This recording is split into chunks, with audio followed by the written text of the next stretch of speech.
सभी दोस्तों को वंदे मातरम, जय हिंद। हम लोग आज जो है सौरमंडल के विषय में पढ़ेंगे। सौरमंडल क्या है? तो आइए, पहला क्वेश्चन है, सौरमंडल ऐसे आकाशीय पिंडों का समूह है जो सूर्य के चारों ओर क्या लगाता है? चक्कर लगाता है। चाहे ये पश्चिम से पूर्व की दिशा में लगाए या पूर्व से पश्चिम की दिशा में लगाए। और चक्कर लगाने वाले आकाशीय पिंडों में ग्रह, उपग्रह, क्षुद्र ग्रह, उल्का और उल्का पिंड आते हैं। ठीक है दोस्तों, इसमें कुल द्रव्यमान का सूर्य का द्रव्यमान जो है 99.99% है। और अन्य सभी ग्रहों का सम्मिलित द्रव्यमान के विषय में अगर बात किया जाए तो 0.001% है।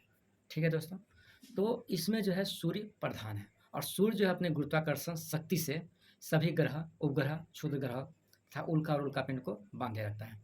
ठीक है दोस्तों, तो आइए अब जो है अगला क्वेश्चन। एक क्वेश्चन हो गया। दूसरा क्वेश्चन, सूर्य क्या है? सूर्य क्या है? गैसों का गोला है और जिसमें जो है हाइड्रोजन जो है 75% और हीलियम जो है 24% और अन्य गैस जो है 1%। इसमें जो है नाभिकीय संलयन अभिक्रिया होती है। नाभिकीय संलयन अभिक्रिया के कारण ही इसमें ऊष्मा और प्रकाश की उत्पत्ति होती है और इसी ऊष्मा और प्रकाश की उत्पत्ति होने के कारण से ये क्या होता है? प्रकाशमान होता है। और यही ऊर्जा सूर्य से निकलकर जो है ग्रह, उपग्रह, क्षुद्र ग्रह पर जाता है, जिसके कारण वो क्या होता है? प्रकाशित होता है। यानी कि ग्रह, उपग्रह, क्षुद्र ग्रह, उल्का, इन सभी के पास अपना जो है प्रकाश नहीं होता है। ये किससे प्रकाशित होता है? तो सूर्य से ही प्रकाशित होता है। तो आपने बचपन में सुना था, सूर्य क्या है? गैसों का गोला है। ठीक है दोस्तों,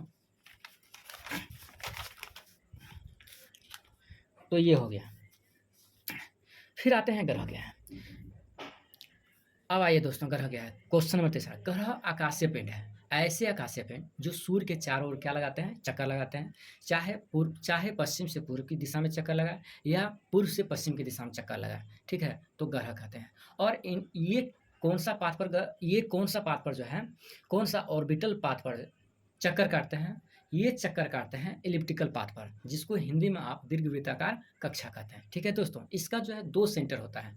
एक जो है सेंटर होता है जिसको ईपी सेंटर बोलते हैं, तो E1 और E2 से डिनोट करते हैं इलिप्स में। तो जब ये नज़दीक होता है तो वो परिस्थिति को पेरिजी बोलते हैं और जब ये दूर होता है सूर्य से तो वो परिस्थिति को अपरेजी बोलते हैं या एपरेजी बोलते हैं। ठीक है दोस्तों, तो ग्रह समझ गए। ग्रहों की संख्या जो है, सूर्य के ग्रहों की संख्या 8 है। तो पहला जो 4 ग्रह है उसे आंतरिक ग्रह कहते हैं और बाद का जो 4 ग्रह है उसे बाह्य ग्रह कहते हैं। आंतरिक ग्रह में 4 ग्रह कौन कौन है? तो बुध है, शुक्र है, पृथ्वी है और मंगल है। बाह्य 4 ग्रह में बृहस्पति है, शनि है, यूरेनस है, नेपच्यून है। और वर्ष 2006 में जो स्वाजीलैंड में यूक्रेन के बर्न में एक ये हुआ था, मतलब कि इंटरनेशनल एस्ट्रोनॉमिकल यूनियन का बैठक हुआ था वर्ष 2006 में स्विट्जरलैंड के बर्न में। वहाँ पर से जो है वैज्ञानिकों का समूह ने प्लूटो को बाहर का रास्ता दिखा दिया था। तभी से जो है 9 के बजाय 8 ग्रह हो गए थे। क्यों? क्योंकि जो है प्लूटो जिस कक्षा पर चलता था वो जो है यूरेनस की कक्षा को क्या करता था? काटता था, इसी वजह से। तो आप समझ गए ग्रह क्या है। तो ग्रह के पास दोस्तों अपना प्रकाश और ऊर्जा नहीं होती है। हम लोग जिस ग्रह पर रहते हैं उस ग्रह का नाम पृथ्वी है और पृथ्वी के जैसा ही एक ग्रह शुक्र है। ठीक है, शुक्र जो है 25 डिग्री अपने अक्षांश पर झुका हुआ है और पृथ्वी जो है 23.5 डिग्री अपने अक्षांश पर झुका हुआ है। आप जानते हैं कि पूरे सौर मंडल में जीवन और भी तलाश किया जा रहा है। अगर किसी दिन पृथ्वी पर अचानक कोई भीषण समस्या आती है तो और भी जीवन कौन सा ग्रह पर सुरक्षित किया जाएगा, तो इसके लिए वैज्ञानिक जो है रिसर्च कर रहा है। ठीक है, तो इसी तरह से जो है रिसर्च करने के लिए जो है वैज्ञानिक जो है एयरक्राफ्ट भेजते हैं। ठीक है दोस्तों, तो आइए।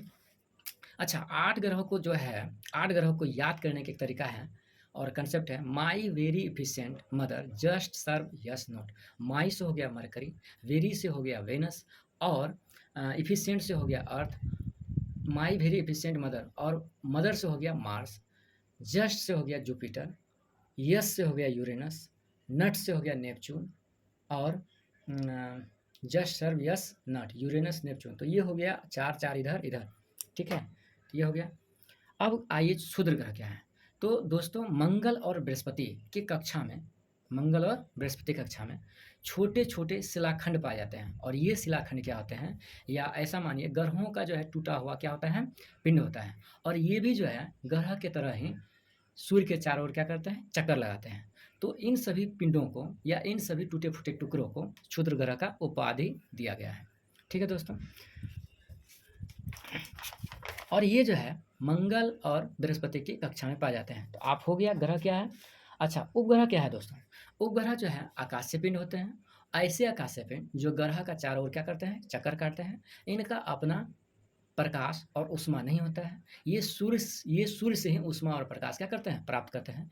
जैसे पृथ्वी का अपना जो है सैटेलाइट, नेचुरल सैटेलाइट जो है चंद्रमा है, इसी तरह सबसे ज़्यादा सैटेलाइट बृहस्पति का है।